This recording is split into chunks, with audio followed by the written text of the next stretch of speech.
Ahora vamos a ver otros tipos de soldadura. Por ejemplo, tenemos la representación de soldaduras en tapón, representación de soldaduras en ojal, representación de soldaduras de punto, representación de soldaduras por costura y otras que, como podrán ustedes observar aquí, el tema es amplio, por lo que ruego a ustedes revisar la bibliografía recomendada. Esta es una soldadura de tapón. ¿Por qué se le dice de tapón? Porque para soldar dos elementos se hace unas aperturas o unos agujeros, lo cual tiene que ser rellenado por soldadura. Bien, aquí vamos a analizar un poquito sobre la aplicación de ese tipo de soldadura. Si ustedes observan en la simbología, dice 5/8, 60 grados, 7, 3/4 de diámetro y 6. ¿Qué significará esto? Pues vamos a analizar. Dice que a una distancia de 2 pulgadas, si observamos el símbolo y observamos el resultado, a una distancia de 2 pulgadas, siempre el medio de la soldadura se va a iniciar la primera soldadura de tapón, o sea, el primer agujero que debe ser llenado hasta 5/8. Ese 5/8 significa hasta qué cantidad debe ser llenado. Por ejemplo, en este caso, el material es mayor a 5/8, como se puede observar, y solamente se tiene que llenar hasta 5/8. Luego aparece número 60, que significa 60 grados. Significa que la ranura no es recta, sino es angular. O el tapón, el agujero, no es recta, sino angular. Luego tenemos el número 7 entre paréntesis. En este caso, ese 7 entre paréntesis significa que se repite 7 veces, o sea, hay 7 puntos de soldadura. Luego tenemos el número 6. El número 6 indica que la separación ya no es longitud en este caso la separación entre uno y otro es de 6 pulgadas. El de 3/4 pues significa que el diámetro del agujero tiene que ser 3/4. En este caso ya es una soldadura de ojal.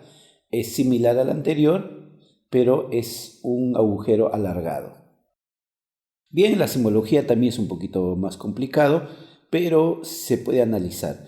Es un rectángulo que tiene datos, la simbología, 3/4, 3-10, 30 grados es 5. Como ya hemos visto en las diapositivas anteriores, 5 entre paréntesis significa 5 agujeros. Si usted cuenta, o 5 ranuras, si usted cuentan, van a observar que 1, 2, 3, 4, 5. Luego tenemos el 30 grados. En la parte que está representada sección transversal se puede observar que tiene un ángulo, no es un ojal recta. Luego tenemos el de 3/4, significa que el tamaño de la soldadura, o sea, el ancho de la soldadura, en este caso el ancho, es de 3/4. Y 3 pulgadas es la longitud de la soldadura. 3 pulgadas es la longitud del ojal, mientras que el 10 es la separación entre un ojal y el otro ojal, o sea, siempre indicado del punto medio. Bien, esta es una soldadura de punto donde la soldadura no se observa, solamente se observa el resultado, donde los dos componentes están en junta de traslape, normalmente aplicado en materiales delgados. Soldadura de punto, donde se utiliza pues 2 electrodos para unir por presión a estos dos materiales. Como se puede observar en la parte interior del material, o sea, donde se unen, es que se va a formar un tipo lentejas, una pequeña soldadura. A esto se le llama soldadura de punto. Vamos a interpretar aquí la representación de su simbología. Ya conocemos mucho de sus términos.